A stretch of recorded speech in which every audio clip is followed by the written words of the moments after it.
Welcome.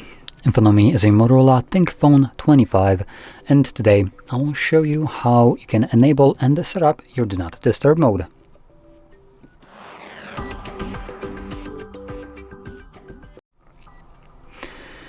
So, to get started, we will begin by swiping down from the top of our screen twice, which brings down all the toggles. Locate the Do Not Disturb mode, which for me actually is located on the first page. You can see it right here. But if in your case it's not visible anywhere on any of these pages, you might need to add it yourself by clicking right here on this pencil, swiping down below this text, so hold and drag to add the tile. And these tiles here are every tile that is right now disabled, so not visible in the list. And what you could do is just hold it. The text right above here changes to drag here to remove, so we're going to do that. Drop it. And when you go back, this tile should be added on one of the pages. So once you add your Do Not Disturb mode, you can then see it right here. And you can either tap on it to immediately turn it on, or you can also hold it. And this will take you to the settings. In here, we have a bunch of different things that will allow us to customize how the mode will function when enabled. And I recommend actually going in here at least once and changing settings if some of them don't fit your needs. So, going over the options in here, we have people, which these options are basically exclusions. So, if you select some people, meaning under, for instance, messages, shared contacts, priority conversations, anyone, these basically refer to different contacts. So, literally no one can message you, or not that you're going to get a notification about it. Anyone means everyone can message you, which defeats the purpose. Priority conversations, you need to mark what is a priority conversation, which I don't have any, so I can't really mark any. Contacts, here you can actually mark specific contacts.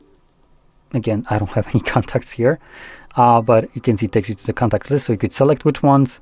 And then shared contacts are basically favorite contacts. Those you just have to select in your dialer application which contact is your favorite one, and it would automatically be affected. Now, just make sure that no matter what you choose, that the check mark is selected for this to be in effect.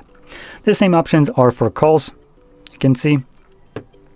And if we go back, we also have applications, so you can choose which application can give you notifications, and alarms and other interruptions. Now, by scrolling down, we have schedule. This is a fully automatic mode. There's always one pre-made called sleeping, starts at 10 p.m., ends at 7 a.m. And you can turn it on if you want. It usually runs all week long, I believe. Yep. So you can see all week long right here. And you can, as you also see, edit them if you want to. You can add more. So, and here you can choose the days of the week, start, end time, and other options.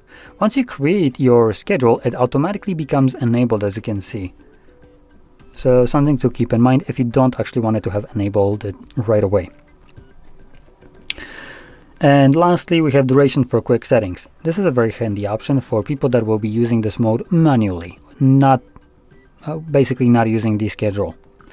Now, the way it by default works is when you toggle on your Do Not Disturb mode, it will run indefinitely in the background.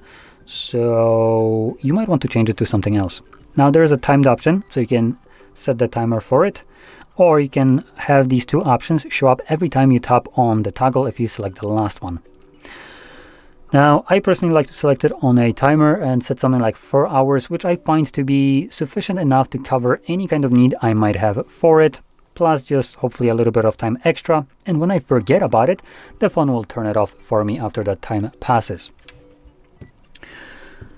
Now, when enabling it, like you've seen before, you can just tap on it. Now, with the timer that is set, you can see that it added a timer, and it tells me that it's going to run until 7:51 p.m. And if I remember to turn it off, I can just go back here, tap on it once more, and it will turn it off. And if I don't remember, at that time, the phone will do it for me. So there we go, that sums it up. Now, if you found this very helpful, don't forget to hit like, subscribe, and thanks for watching.